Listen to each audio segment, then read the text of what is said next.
నాకు నీ మీద చాలానే అనుమానం ఉంది. కానీ ఇంట్లో వాళ్ళ దగ్గర నిన్నెందుకు బ్యాడ్ చేయడం అని చెప్పి నేను చాలా కామ్‌గా ఉన్నాను. అయినా నీ ప్రవర్తన చూస్తుంటే చాలా వేరేగానే ఉంది.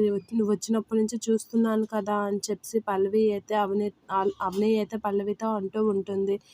అయినా నువ్వు ఏదైనా చెయ్యి మా జోలికి వచ్చావు కదా! నీ అంతు చూస్తాను. అసలు నువ్వేమనుకుంటున్నావు? నీకు పగ శ్రీకర్ మీద కాదు ఇంటందరి మీద అని నాకిప్పుడు అర్థమైందని అంటూ ఉంటుంది అవని. ఆ మాటలు వినగానే పల్లవి అయితే ముసుగులో గుద్దులాట ఇంకెందుకు, ఇప్పుడు నీకు నిజం చెప్తాను వినక్క అని చెప్పి నాకు పగ శ్రీకర్ ఒక్కడి మీదే కాదు ఇంటందరి మీద.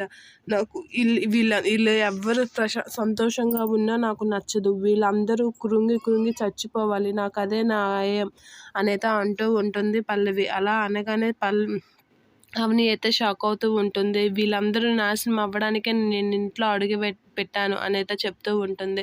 ఆ మాటలు వినగానే పల్లవి షాక్ అయ్యి అలా చూస్తూ ఉంటుంది. ఎంతగా తెగించావే అని చెప్పి కొడుతూ ఉంటుంది.